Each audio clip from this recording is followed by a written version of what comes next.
Greetings, citizens. This is Lieutenant Commander Mr. Everything coming at you with an important announcement from the UEE Navy.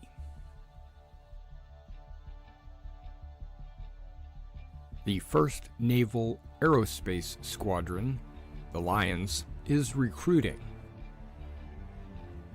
Be a part of something great. Join now. We are looking for new and veteran players. The 1st Naval Aerospace Squadron is a UEE Navy carrier-based squadron. If you're looking for a disciplined, well-trained unit, join now. Not only do we want combat professions, but we need first-person marine experts, merchants, miners, salvage. All professions are welcome in the 1st Naval Aerospace Squadron. Our mission is to protect the UEE and its citizens. Join the 1st Naval Aerospace Squadron. Expected missions would be anti-piracy, anti-smuggling, fleet protection, search and rescue, convoy escort, bounty hunting, exploration, mining, salvage, asset protection, cargo hauls, to name a few. Join now and see the galaxy. We have an organization page on the RSI website, as well as the forums in Spectrum, and we have our very own Discord. Role-playing is encouraged, but not mandatory. The galaxy awaits. Join now. Whether you're casual or competitive, we're looking for committed players. We're based on a World War II U.S. Navy Air Squadron theme. Our focus are carrier-based craft, with our primary being the Sabre. But all ships are needed and wanted in the squadron. We would like to have a wide variety of ships to allow all kinds of gameplay. Visit now your local Navy recruiter and join the 1st Naval Aerospace Squadron. The squadron is growing. Visit our recruiter at robertspaceindustriescom/orgs/1NAS to become a member of something great.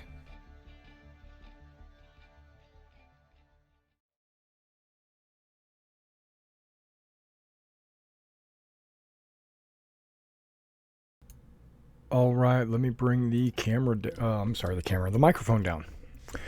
Okay, so in tonight's let's start that over. Let me reintroduce myself. Hello again, everybody. This is Mr. Everything, and I am coming at you with another Star Citizen live stream. There's a couple of things that have changed since the last time you saw my live streams, which is probably a couple of weeks ago. My job position changed, and my schedule changed, and the hours at where I work has changed. There's been a lot of things changing, and I'm opening pretty much now every Saturday.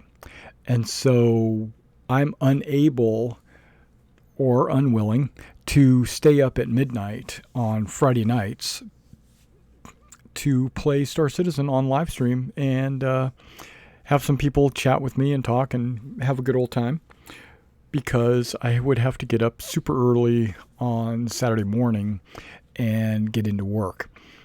And I just don't have that kind of endurance. You know, I'm an old man. But no. So I've been pursuing or exploring other days that we can do Star Citizen content on the stream, and tonight is the night. I've rescheduled my weekly stream to be Wednesday night at midnight, which technically is Thursday morning, but yeah, it's after midnight on Wednesday. Well, if you're in like California, it's still 10 o'clock, but if you're on the East Coast, it's like 1 a.m. And the reason why I do late night streams is everybody does like the morning streams or the afternoon streams. This will let people that are up this late or different places in the world that this might be more comfortable for you. So I am streaming at this hour. Now, also, it's more comfortable for me because everyone in the house has gone to bed and I am the only one awake. And I have no distractions or no interruptions. And I can pretty much say or do what I want to do. And yeah, so that's one reason why I have it on at such a late hour. All right, so a couple of things I wanted to do. I am currently right now on my computer rendering a video. I was hoping it would be done by midnight. It's not done. It's at 99%. So I expect maybe 1 or 2 more minutes and it'll be done. It's just basically my channel update, my Wargaming channel update video. It looks like it just hit 100%. I'm going to pull it up. Boop. And it's not finished because when it's finished, this window would close. So give it just a few more seconds and that will close. All right. And there you might have heard the ding, the ding-a-ding-a-ding. It's done. So now I see it's Mr. Over the Wargame update, right? So let me go ahead and close this. Okay, that video is done rendering. So that leaves my computer resources pretty free to be able to run this stream. You might have heard some static or some glitching or whatever, and I have a feeling it might have been because my computer was trying to do the rendering of the video and stream this video. But that's okay. We're ready to go. All right, so I thought a good topic to go over would be the Star Citizen roadmap. I see like a bunch of people doing different versions of the CIG roadmap. And I feel like this is probably one of my favorite layouts of the roadmap, where it's easy to read, easy to understand what they're talking about, and you can see at a glance changes. So I strongly recommend this roadmap. If you're interested in this roadmap, it's located at sclive.de. So the Germans, right? Deutsch. So Star Citizen Live, or sclive.de. And that'll bring up this roadmap. And you get the Star Citizen roadmap and the Squadron 42 roadmap. But what we're going to be doing is we'll talk about both. But as a disclaimer, I do want to say that I am in the Evocati, right? So being that I am in the Evocati, there are certain things that I will not be able to discuss about today's roadmap discussion.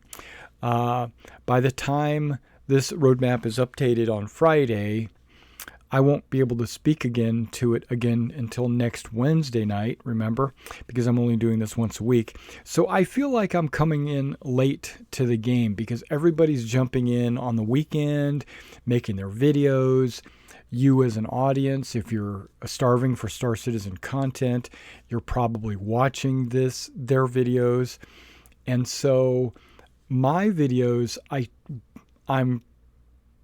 want them to be interesting enough or different enough that you would come to watch to find out what kind of crazy opinion this crazy dude has about Star Citizen. Okay. Now, another thing, I've been a backer from 2013, 2014. So I've been a backer a long time. I've watched, I think, every video that CIG has put out. I think that I've watched 99% of the videos that other streamers or other content creators have put out, hearing all their different takes on what's going on has put me in a unique position. I'm probably not in a unique, there's probably more like me, but I feel like I'm in a unique position to talk about things because I think I have a pretty good insight on this, specifically this game's production and other games that I have backed or got into early access or just followed since the beginning. And this one is definitely unique. Lately in the news, you might have heard some stories about the VP of marketing, and you might have heard somebody else made a video discussing the VP of marketing and maybe how maybe some money's been mismanaged by the company and stuff like that. And I will say that opened my eyes to quite a bit, but I also want to step back and say, did I expect anything different? Was that shocking to me? No, it wasn't shocking to me. It was not known. It was like not alarming, but it was like new information. But was I shocked by it? No. I feel like a lot of people say a lot of different things to get their way. And they will manipulate people or their customers or whatever you want to call it. Especially advertisers are going to try to manipulate their customers to get them to buy their product. And they're not going to tell you all their stories. And I don't want to know all their stories. Truly, I want to know if the product's any good. And I want to know the price, and I want to know if it's something that I should buy. I don't really care if the guy that made the commercial is sleeping with, X, Y, and Z. That's not important to me. All right, now I got some coffee right in front of me, and I got to take a sip. The reason why I made it was because I was already parched before we even started this video. And I've been kind of waiting for it to cool off because it's hot. All right. Now, you notice that I'm not on the screen. Well, you don't need to see my ugly mug for me to go ahead and go over the Star Citizen roadmap. Okay, now, Alpha version 06. He's talking about, I do believe that he's talking about his program.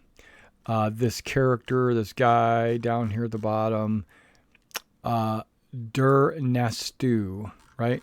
He is the one that created this, I believe, and he's probably talking about his version of the roadmap website that he's using, because the version we're in right now is live version 3.62, and we have a PTU version 3.7, which I am in because I am part of the Evocati. Now, if you don't know what the Evocati are, they are a select group that have to apply to be...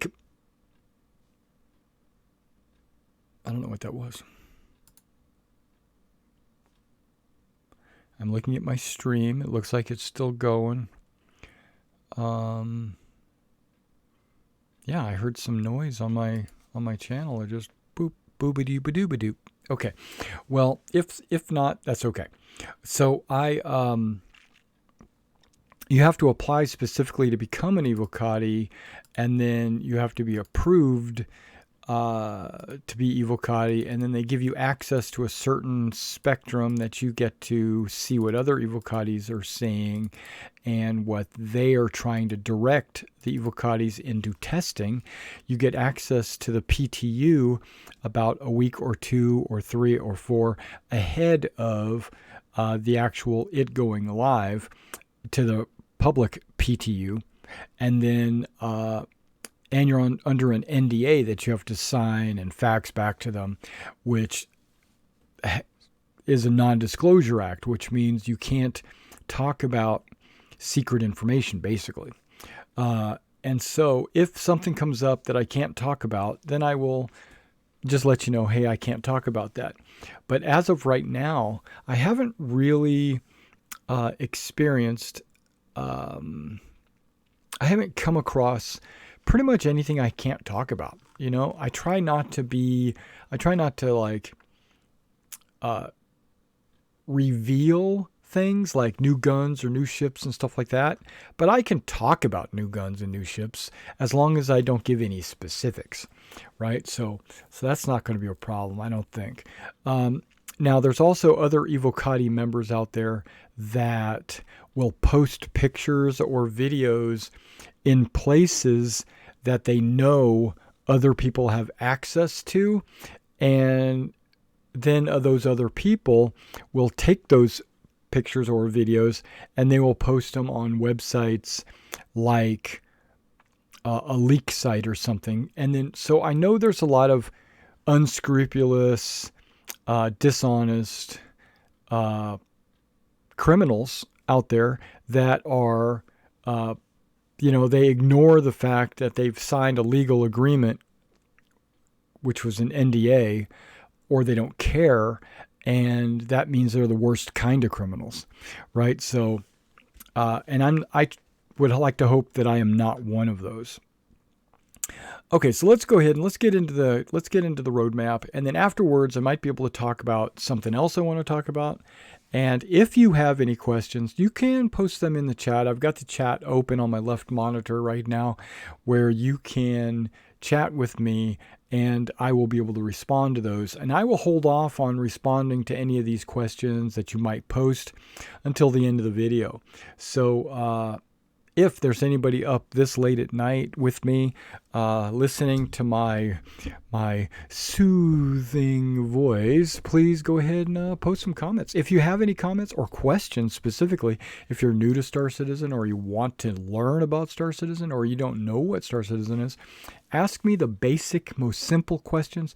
I will be glad to answer those. If you ask me a really complicated question, I will do my best to answer it. If I don't know the answer, I will tell you where you can go to get that information. Or if I don't know it, that probably means I don't know where to find it. But I will give you, I will let you know. Okay, just being real with you. Okay, so right now 3.6 is live. Everybody's playing it. So of course it's at 100%.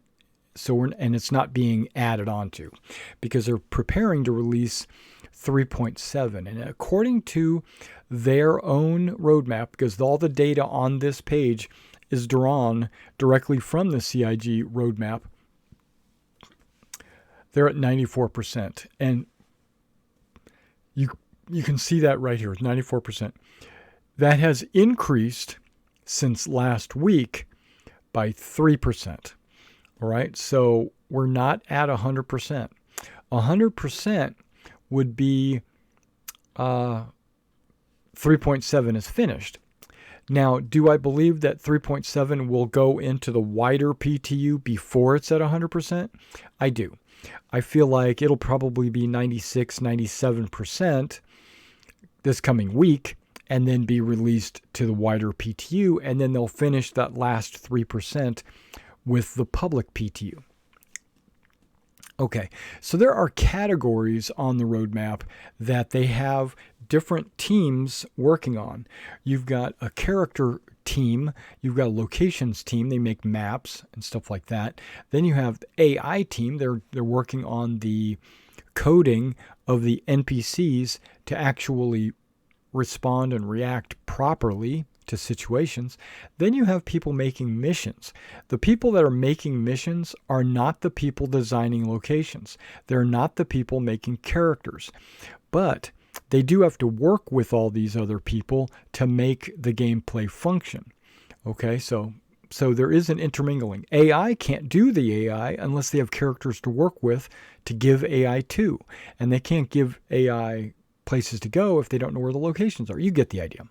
Okay, so they all work with each other, but They are separate teams. And so they have their own schedules and their own checklists they have to go by to make sure that their item is finished. Okay, so let's talk about, there's 3 things that are at 100%, which means they are ready to go today. But they can't be put out until these others are closer to complete. Cortex at 0%. Ignore that. Don't worry about that. Okay, so we go right here. We're just going to open up this location. Okay, we got caves, right? Caves are at 100%. They had a 14% increase this last week, which brought them to 23 tasks completed. And that's all they needed to be finished. They're finished. Now you'll see there's a blue section. Why isn't the green all the way to the end? Well, that's the last bit that they just finished. Now I could click that and open it up, and it would talk about adding another level of exploration. Okay, so let's just talk about caves for a second. Caves, to me, represent something that Star Citizen needs. This is where it's going to be different from what I say to what a lot of other people say. I only give you my personal opinion. I give you my truth. Some of it will be speculation, but I'm not going to sugarcoat anything. I'm not going to be a white knight, even though I probably am a white knight. I'm not going to be a naysayer either, even though I do think some things are messed up. I want to just give you my truth. And my truth is, I think I'm going to have fun going into caves. I don't know. I don't know if caves are going to be an improvement to the game, if it's going to be a detriment to the game. I don't know that. But I think, for me, the way I like to play the game, I think I'm going to have fun exploring all these new weird caves. I'm going to go into a cave. It's going to be dark. I'm going to go into a cave. It's going to be full of glowworms. I'm going to be able to see everything. I'm going to go into a cave. It's going to be occupied by NPCs. I'm going to go into a cave, and it's not. It's going to be empty. But there's going to be rocks to mine. I'm going to go into a cave, and there's going to be like a murder scene, or I might get a mission that takes me to a cave, or I might be imprisoned in a cave. I might find a big enough cave where my org can use it as a base of operation, like the Bat Cave. Who knows? I might be able to... There's a lot of different caves, a lot of different moons, a lot of different planets. What is it? There are like over 100 systems. Each system has, on the average, about 5 planets. Some have more, some have less. Those planets have 1, 2, 3 moons. And each one of those could have hundreds of caves. I think there's going to be enough caves for everybody to have fun finding new caves all the time and exploring them. I personally think this is why... Okay, let's back up. I don't know if you guys remember, back on Wingman's Hangar, back in the good old days, there was a poll, and the poll asked what did the players want out of Star Citizen? This was early days, right? They said, do you want to be a space combat jock? Do you want to be a fighter pilot? Do you want to be a mercenary? Do you want to be a marine? Ground pounding? Do you want to be an explorer? Do you want to be a merchant? Do you want to be salvage? Do you want to be a doctor? What do you want to be, right? And there was a long list of about 20 different selections. Maybe not a full 20, but maybe 18 or something like that. And people voted. And then at the end of the week, Chris got on there and he said, okay, we've pulled the poll and this is the results. And it's not what we thought the results were going to be. Okay, because he thought that everybody wanted to be a fighter pilot and wanted to play in some kind of dogfighting, one-on-one, dogfighting arena style match game. And you'll hear people saying, well, that's what I backed for. It's really not, because you're a minority, because that poll came out and he read the poll to everyone. He showed, okay, there's 5% that want to be mercenaries. There's 5% that want to be salvage and merchants and marines, and all these little chunks all wanted to be about 5%. But there was one topic or one profession that was 40%. That's right, I said it. Almost 50%. It was 40% of the community said they wanted to be explorers. So if 40% of the community wants to be explorers and only 5% want to be fighter pilots and only 5% want to be ground pounders and only 5% want to be doctors or 5% want to be merchants, what he said was, okay, this is not what we expected. We thought there was going to be more people wanting to be dogfighters, but because there's 40% of the community wanting to be explorers, it was pretty telling. So I need to position more of my resources, more of my developers I need to move them onto designing and creating ways we can get you out there and exploring and finding new things. Okay, that was a long time ago, 2014, something like that, he said. This is just one of the ways to answer the call. This is just one of those ways to give the community what they asked for originally. They wanted more exploration. So you can only explore space so much because it's empty. People say, well, this is supposed to be a space game. Guess what? Planets are in space. Hello. No matter where you go, you're in. Okay, Star Trek is a space game or a space show, TV show, right? Or movie. But where do the characters go? Down to planets. Star Wars, it's a space game. But guess what? There's Tatooine. There's all these other planets that you go down to get adventures, right? So the planets are in a space game. Think of it not as a space game. This is what I think. It's not a vacuum of space game. It's a science fiction game that takes place in the future. And because of that, you have to go through space. Okay, that's just me, and that's my 2 cents. But what I'm saying is caves, and I've stuck on this one subject for a long-ass time. Caves are exactly what Star Citizen needs for more exploration. Okay, let's move on down. Okay, Star Marine, the Good Doctor. Okay, this is a third map for Star Marine. I'm happy to see that. It's taken a long time. It's taken 5 years for them to get a third map for Star Marine. And I'm glad that Sean Tracy said that they took a chunk of history and designed a map to focus on that chunk of history, and they're giving you larger sight lanes, and they put it on a planet, so it's not a space station, so it's not in 0G and all that stuff. I'm super happy with it. I think it might bring some people back into playing Star Marine. I liked Star Marine. I just thought it was monotonous because there was 2 space maps, and they were both basically the same. One was just capture the flag and the other one was just kill everybody. And that was really the only thing different. I wonder what this is going to be different. It's an objective-based game, hopefully. All right, now let's talk about the other 100. AI. AI at 100%? Odd. Okay, so we got... now they're currently in polishing. To me, polishing should be part of the percentage, but it's not. They say that you get to 100% and then you start polishing. Okay, whatever. But the ships are going to dogfight a little bit better or more in line with the way they want them to dogfight. Now, I said it that way on purpose. The ships in Star Citizen are piloted by AI or, like Cylon ships. They are the ship, whatever. But the ships don't dogfight like humans.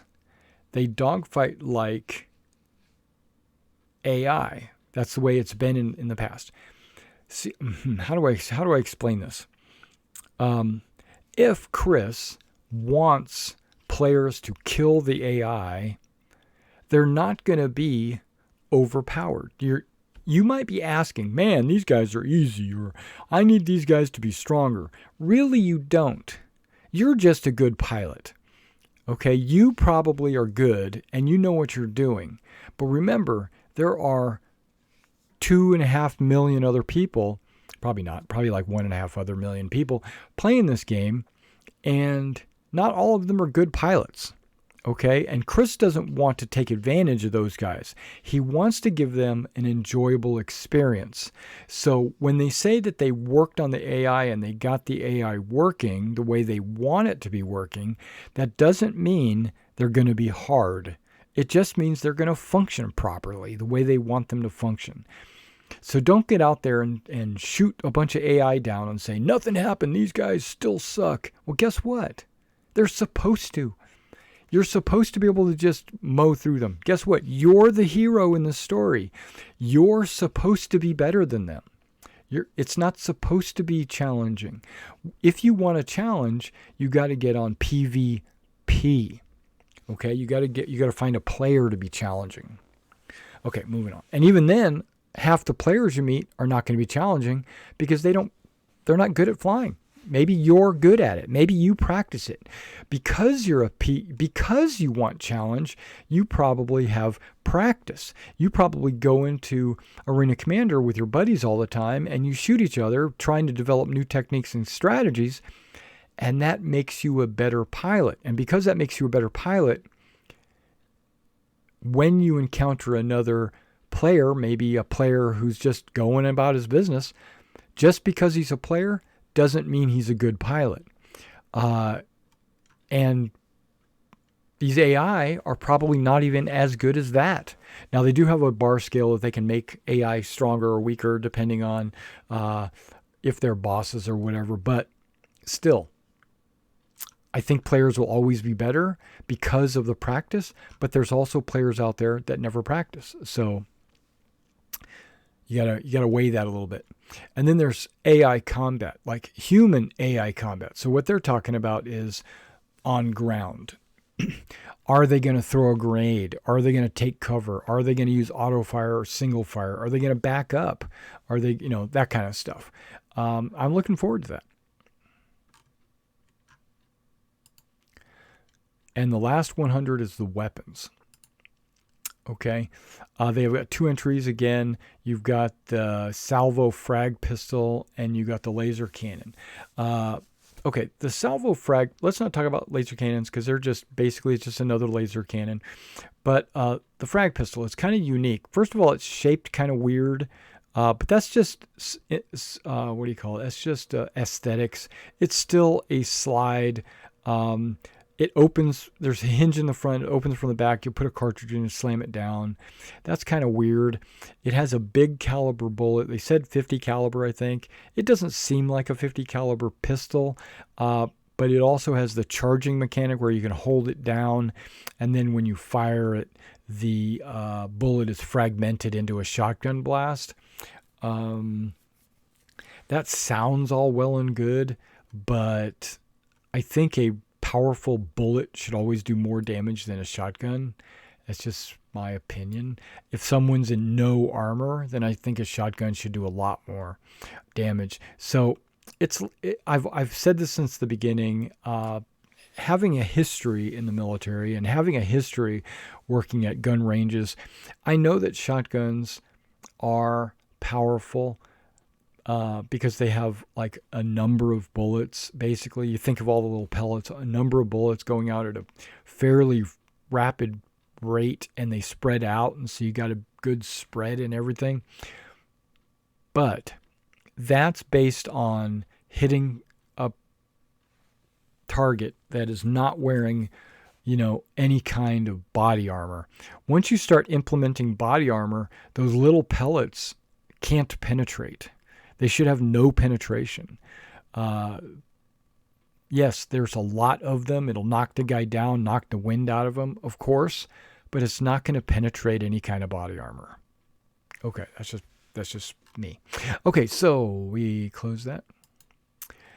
Now, let's talk about what's not 100% complete.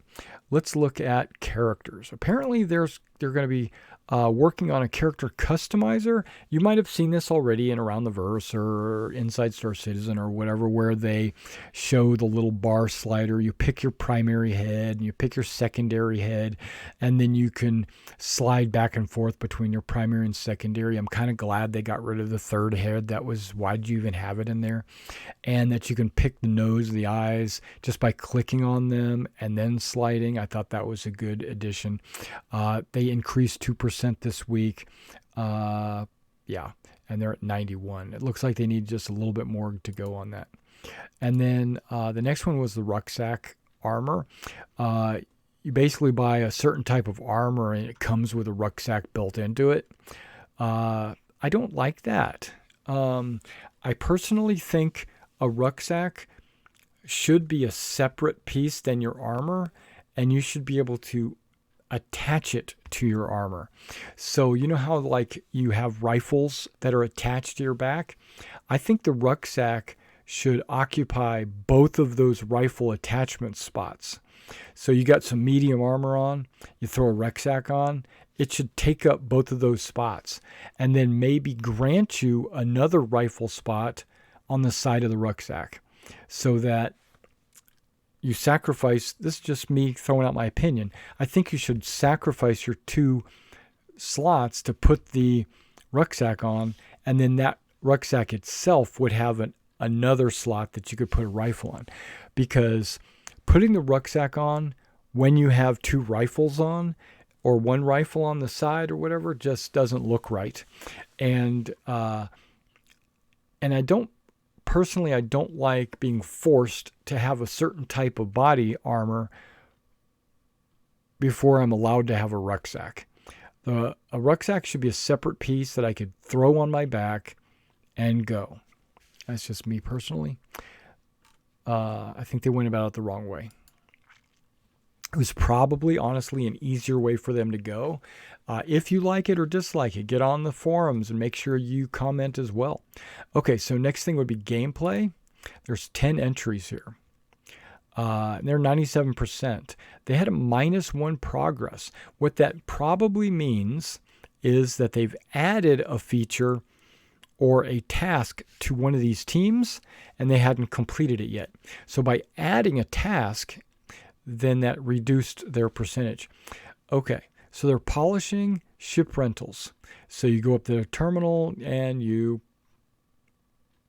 pick a ship you want to rental, and you can rent it for what, 1, 3, 5, 7, or 30 days or something like that, and each one will have a different price.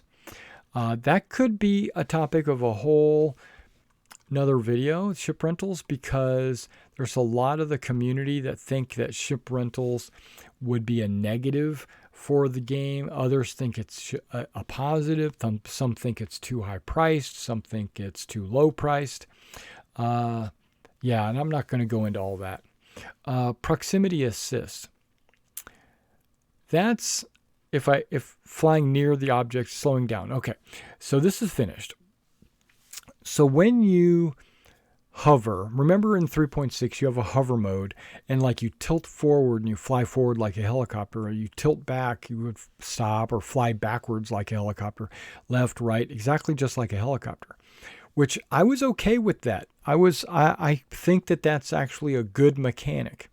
But now with this proximity assist, if you're low to the ground, your thrusters will you will pretty much automatically level out, and it'll keep you from like running into rocks and stuff like that. It'll just make it easier for you to maneuver low to the ground. It does not permit you to go like vertical or something like that, like in the old days. You still have to kind of do the hover mode. But it's supposed to help people from crashing and running into walls and, taking off at an angle and stuff like that. It's supposed to help the new player or make it more intuitive or more easy to use. We'll see how that affects people. Okay, mission sharing. I'm looking forward to this because I've got an organization. We've got members, and right now it's kind of hard to get people on a team, but this should be a lot easier to get people on a team. Not only is it hard to get them on the team, but it's hard to get them motivated to bother, because now in the past I would do my mission and you would just be a tag along, but now I can share the mission with you and we both can do it and share in the rewards. And the penalties. So if you do something illegal, everybody gets the illegal crime stat or whatever. Commodity inventory. Every suit of armor, every pocket, everything has a physical inventory spot. So depending on what you're wearing, you'll have more slots. I think the rucksack is supposed to have the most slots. We'll see. Weapon attachments. You've seen it on Inside Source Citizen. You've seen the flash suppressors and the silencers and the I call them silencers when other people will call them suppressors. And then you got flash hiders and scopes and holographic sights and flashlights and stuff like that. That should be... What the heck? Okay. That might be my phone making that noise. So that might be... That's going to be good because you can like pick and choose how you want to... what you want to put on your rifle and stuff. That's pretty cool. FPS mining. You saw a little Moby-Glass tool where you can mine. And then there's pick and harvestables. And then there's a Pirate Swarm edition where they shrunk the games down from like 16 waves down to only 10 to make the games go faster. And then they adjusted the difficulties of each wave and made repairs earlier. And when you go to get to the 10th mission, you're going to have a hammerhead there to kill, which has 1 million turrets on it. But you're going to be given like 10 additional Merlins to help you with that mission. I don't know if Merlins are any good, but we'll figure that out. Glow sticks are pretty cool. You got chem lights, and then quantum enforcement. There's a new ship. This is a hot topic. What do they call that ship? I want to call it the Mantis. The Mantis is it's a cool looking ship. I'll have to give it that. It looks really cool, and I love the fact of what it can do, but it's going to have consequences in the game for a lot of players, and it's going to make players a little bit more griefy, is what everybody's saying. But it's weak, so even if it does pull you out, you'll just blow it up. Okay. Now let's look at this ship and vehicles. Well, the Mantis should be one of them, and the Banu Defender. No, there's multiples. I thought it said 2. There's 4. Okay. So you got the Banu Defender, which that's supposed to be alien. It was improved by 42% this week, which brings it up to 100%. Wow, that's 42% right there. That's a big jump. The Sentinel finished. The Harbinger finished. And the Mantis had a 55% increase, which still only puts it at 21 of 38. So this thing is not done yet. Okay, but it's getting there. Maybe next week it'll have another 55%. No, it can't, right? Okay. And that's it for this week in 3.7. I look forward to getting 3.7 into the open PTU, because then I'll be able to stream it for you guys and go through some caves and stuff like that, and we'll be able to explore some caves and have a good old time. All right, now I noticed that nobody had popped any questions into my chat. There's a number of you watching. If you just want to listen and hear what I have to say, that's great. You don't have to make any questions. But at this point, if you do have any questions, put them in the chat. Otherwise, I was going to go on to my next topic.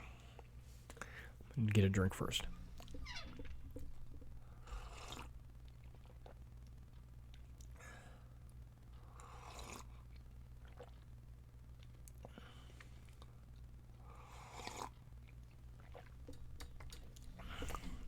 my gosh, that coffee is awesome.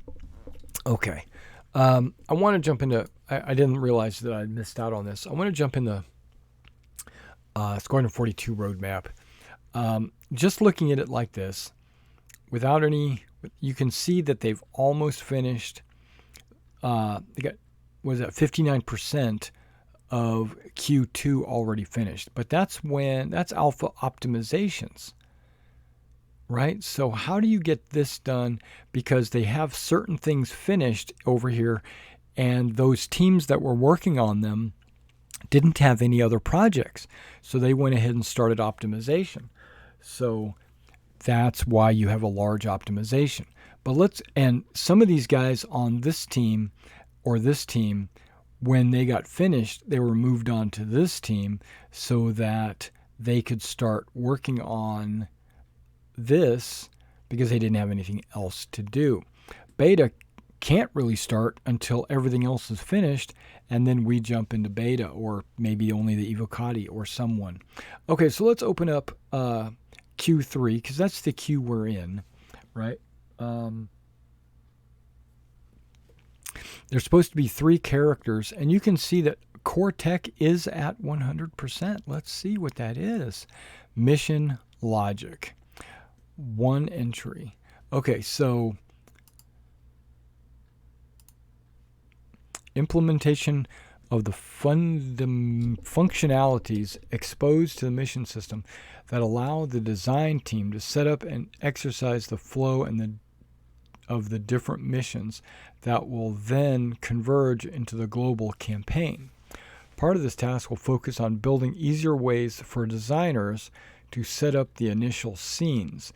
This will include which areas or usables a character should be interested in while performing a specific activity, easier ways to filter game events callbacks for the specific entities a mission is interested in, and expose more low-level controls to influence the environment based on the mission progression, like advancing, deactivating, quantum travel, jump locations for the player.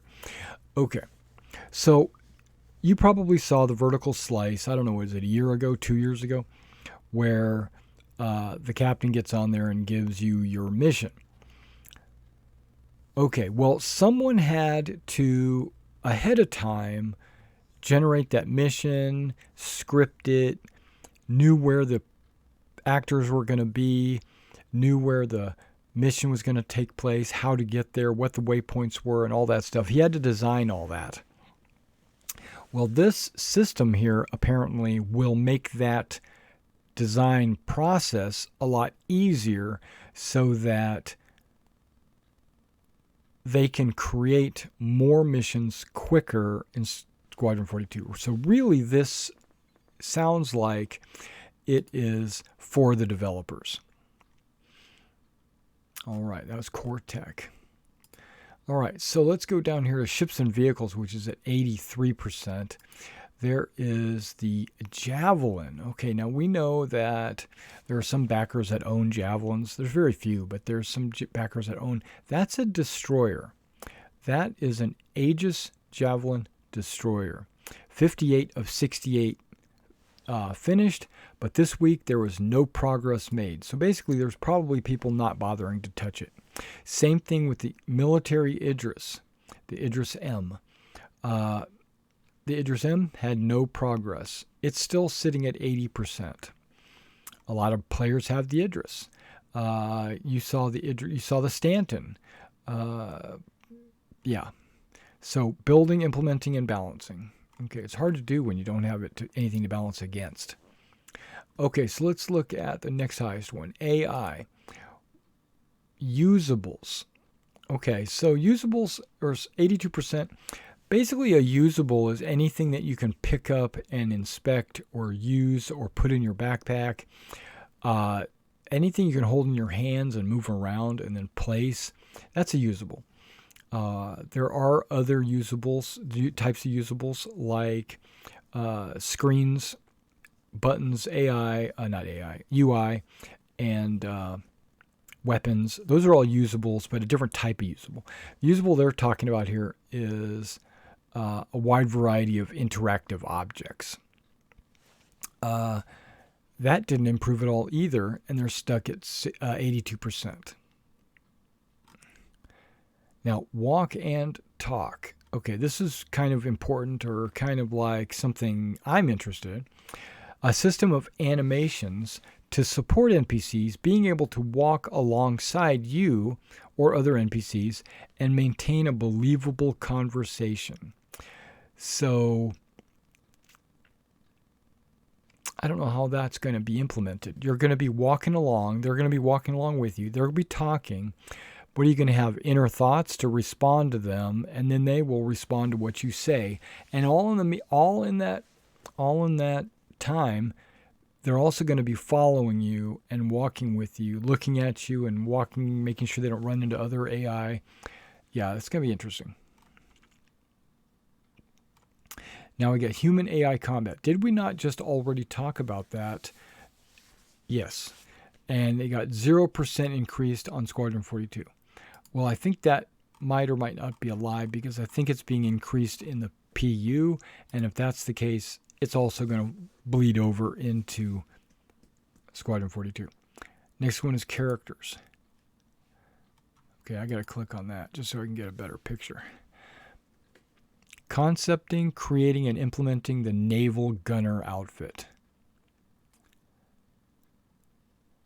Okay. Out of uniform or out of suit, in suit, helmets. Okay, so they're still working on all that. Had no improvement.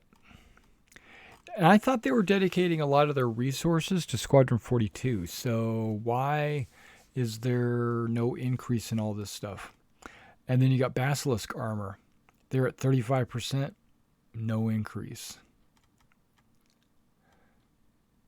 The shipjacker armor, 0%. No increase.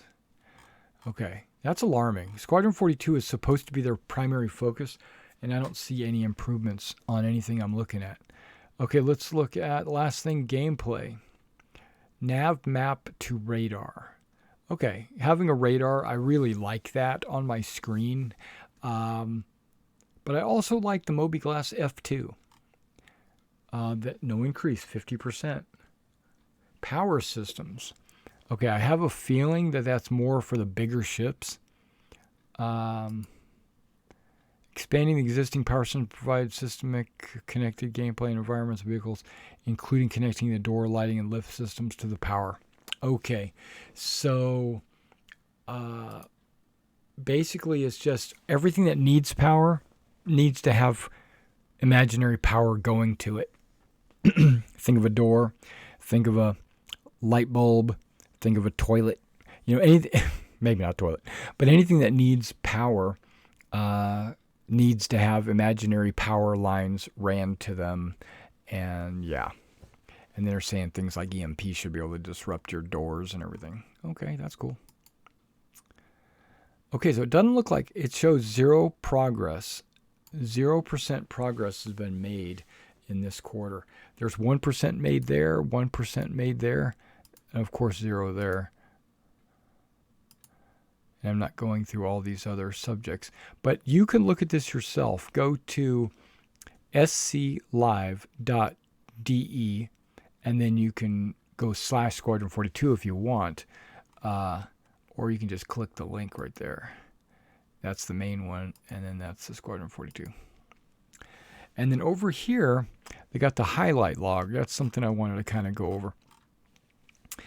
There is a weekly newsletter piece that goes out, and it's specifically called the Roadmap Roundup. And there was one video. I don't know if they're going to continue on with these videos, but the Roadmap Roundup tells you what's going on in the roadmap, like what I'm doing, but being specific about what actually might have happened or what might have changed the most. Like the rucksacks are finished at 100%, quantum enforcements at 87%, glow sticks are at 100%, the mantis is at 55%, this P6LR. it was moved from 3.9 to 3.8. That's good. So I'm glad to see it's moved sooner because I've been excited about the P6LR. That is going to be a sniper rifle that has the same body style as the P8. The P8 submachine gun is like the submachine gun version of it. I should have a picture somewhere that has all the versions of that because there's assault rifles, squad automatic weapons, sniper rifles, submachine guns. What's the other one? The marksman's weapon or something. There's basically like 6 different weapons that all fall under that P6 bearing ballistic category. And I'm excited for that whole line of weapons because I was hoping to kind of work that into our squadron's SOP and say that those are like, because they seem to be military style weapons. So, and our squadron's kind of a military style organization.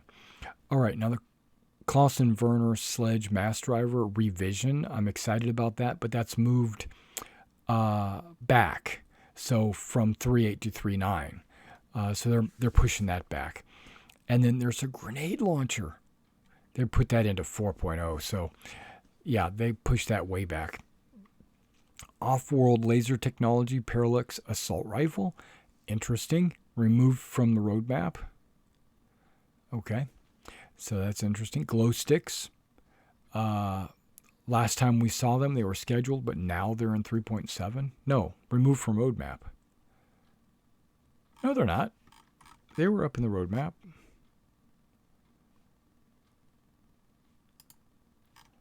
I thought I saw them up here. Maybe I didn't, but I thought I did. Okay. And then there's last week and the week before.